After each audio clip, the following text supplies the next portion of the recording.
The auditorium was buzzing with excitement, filled with proud families and ambitious graduates dressed in their caps and gowns.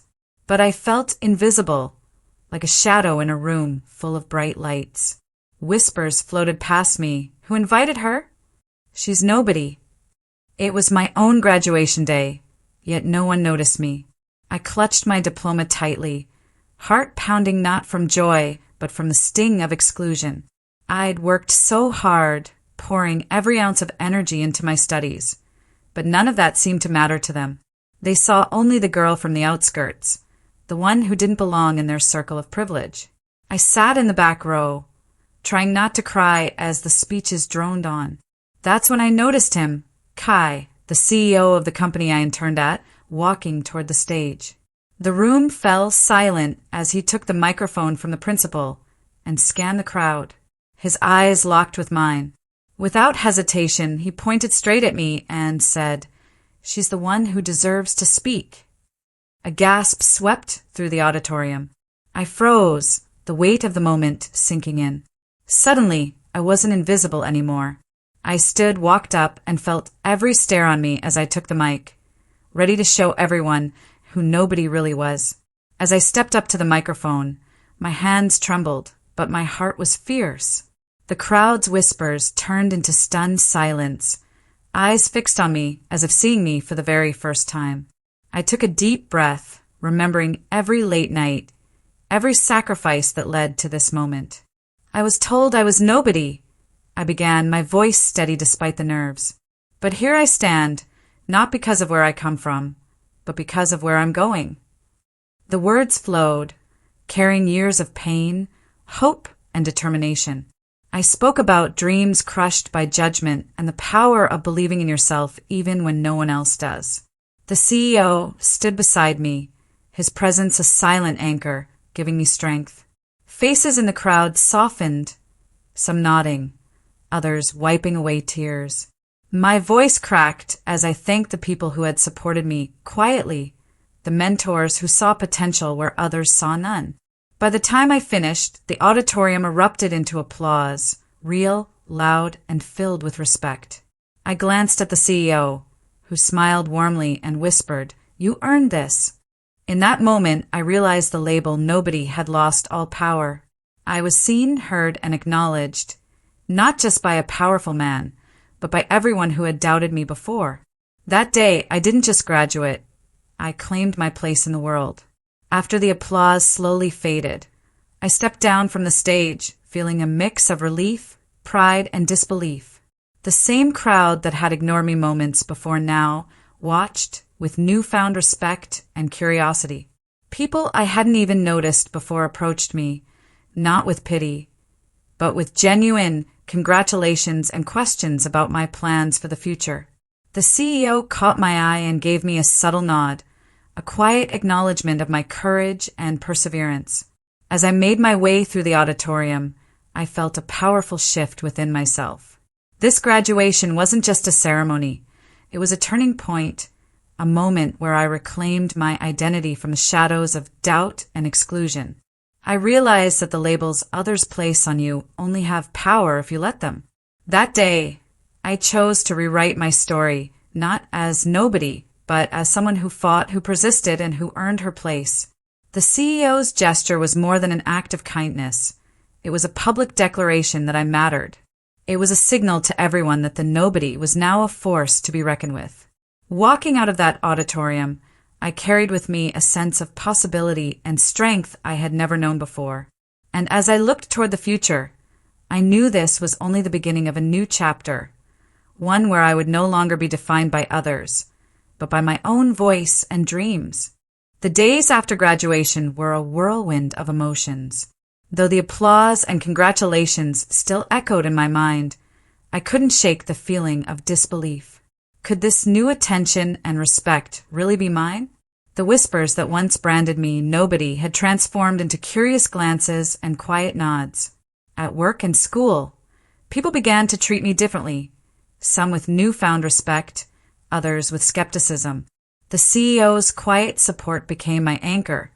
He included me in meetings and sought my opinion, signaling to others that I was someone to be noticed.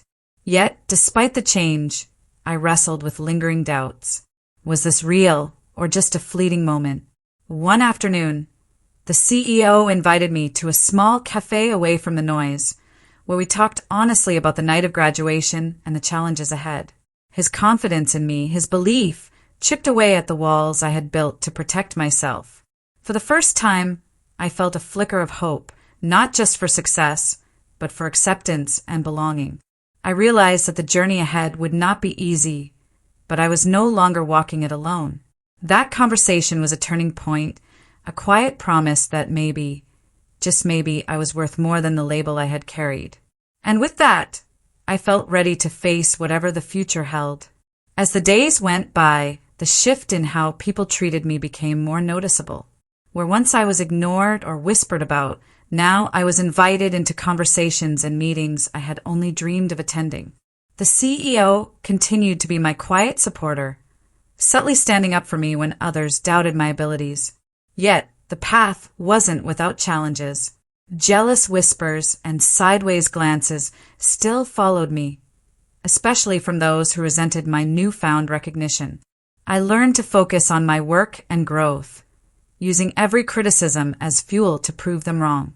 One afternoon, after a particularly tough day, the CEO pulled me aside and said, "Don't let anyone make you forget how far you've come."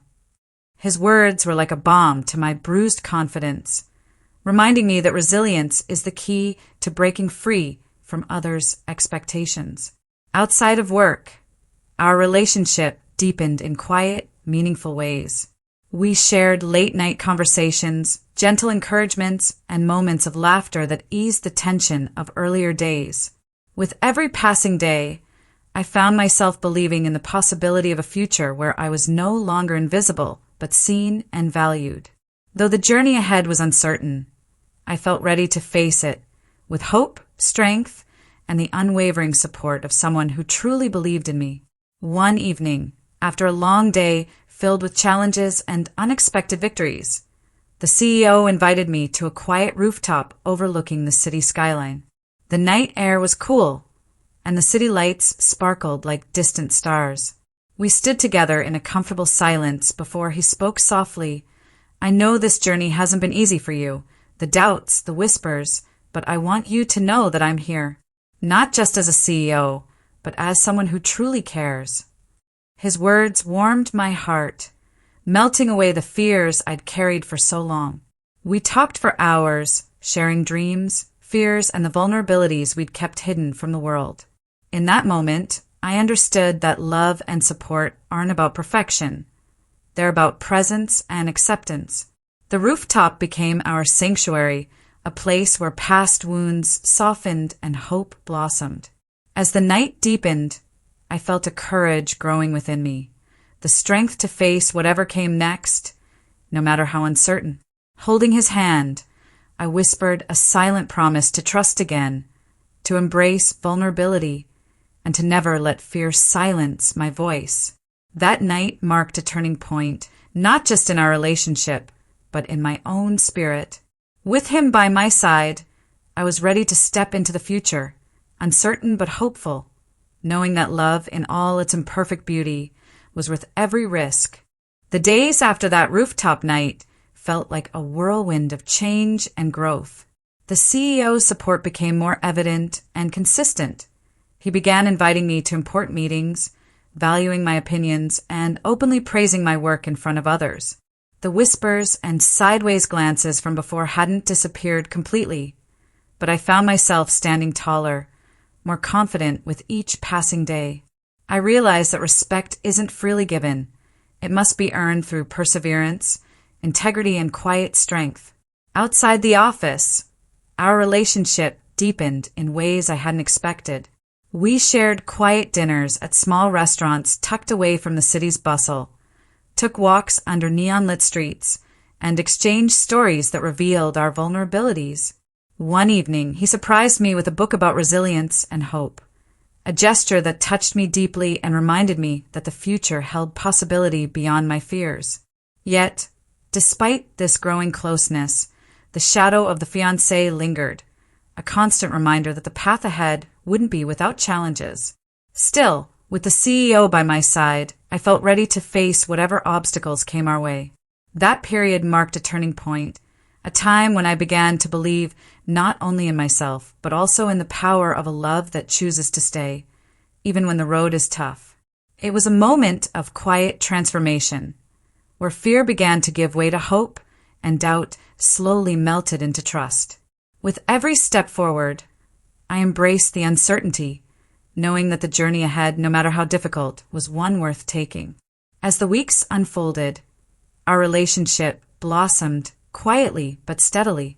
The CEO's presence in my life grew beyond the office, becoming a source of comfort and strength. We found moments of peace amid the chaos, a walk through the city's glowing streets, late-night conversations filled with laughter and shared dreams, and simple meals where words weren't always needed. Yet the challenges didn't vanish. The fiancé's cold stares and whispered rumors lingered like shadows, reminding me that our journey was far from smooth. But each obstacle strengthened my resolve and deepened my feelings. The CEO's unwavering support reassured me that I wasn't alone in this fight. One evening, under a canopy of stars on his rooftop, he took my hand and said, "No matter what comes, I want to face it all with you." Those words became a beacon of hope and courage, reminding me that love isn't about perfection, but about presence and commitment. I learned to open my heart, embracing vulnerability not as weakness, but as strength. Every day with him was a step forward, a new chapter unfolding with promise.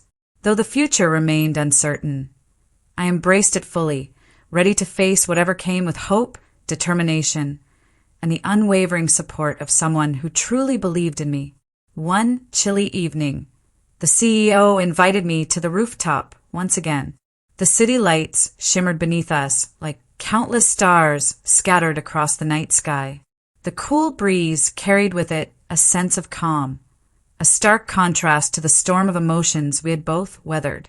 He turned to me with a soft smile and said, "Life isn't about avoiding storms, but learning to dance in the rain. I want to be there for every moment, sunny or stormy." His words touched something deep inside me, melting away lingering doubts and fears. We talked for hours, sharing dreams, fears, and the parts of ourselves we rarely showed to others. In that quiet sanctuary above the bustling city, I realized that love wasn't about perfection. It was about presence, acceptance, and choosing each other every day, despite the messiness of life. The rooftop became our refuge, a place where scars softened and hope blossomed.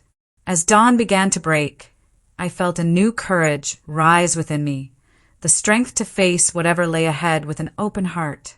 Holding his hand, I made a silent promise to trust again, to embrace vulnerability, and to never let fear silence my voice. That night marked a new beginning, not only for us, but for the woman I was becoming. With him by my side, I was ready to step into an uncertain but hopeful future, knowing that love, imperfect and beautiful, was worth every risk. The days after that rooftop evening unfolded like a delicate dream, slowly becoming reality. The CEO's presence became a steady, comforting force in my life, consistent and unwavering. He began introducing me to his close circle of friends and family, proudly standing by my side as if to say, "This is who I choose." Those moments filled me with a sense of belonging I had never truly known before. We spent countless afternoons wandering beneath cherry blossom trees, their petals drifting softly in the spring breeze, a poignant symbol of renewal, hope, and fresh beginnings. Yet, despite the growing closeness and warmth between us, moments of doubt and anxiety still crept into my thoughts, often triggered by the fiancé's cold, piercing glances and the whispered rumors circulating behind our backs. But every time uncertainty threatened to overwhelm me, the CEO's gentle words and steady support acted as an anchor, grounding me in strength and courage. One bright spring afternoon, as cherry blossom petals floated gracefully around us, he looked deeply into my eyes and said, "No matter what comes, we face it together." Those words became my anchor, a powerful source of hope and bravery in the face of the unknown. I realized then that life isn't about waiting for perfect moments to happen. It's about creating those moments with the people who truly see and accept you. And with him by my side, I felt ready to write a new chapter of my life, one filled with hope, love, and the courage to face whatever the future may hold.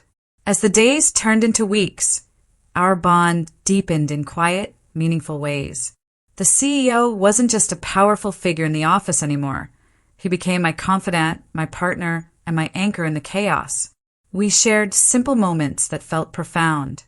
Walks through neon-lit city streets, quiet dinners away from prying eyes, and late-night talks where fears and dreams mingled freely. Yet the challenges didn't disappear. The fiancé's cold stares and whispered rumors lingered, reminding me that our journey was far from smooth. But each obstacle only made me more determined. The CEO's unwavering support gave me strength when doubts crept in, reminding me that my worth wasn't tied to others' opinions, but to the person I was becoming. One evening, under the vast canopy of stars on his rooftop, he took my hand and said, "No matter what happens, I want to face it all with you." Those words became my beacon, a promise that love isn't perfect but real and worth fighting for. I learned to open my heart, embracing vulnerability not as weakness but as courage. Every day with him felt like a step forward, a new chapter unfolding with hope and strength. And though the future remained uncertain, I faced it with courage, knowing I wasn't alone anymore. One crisp evening, we found ourselves alone once again on the rooftop, the city lights shimmering like distant stars beneath us. The weight of the past, the rejection, the doubts, and the fears felt lighter now, softened by the trust and love we had built together. He turned to me, his eyes reflecting the glow of the skyline, and said softly, "You've changed my world."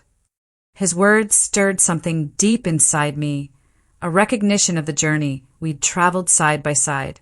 I realized then that love isn't about grand gestures or flawless moments. It's about showing up every day, choosing each other even when life is messy and unpredictable.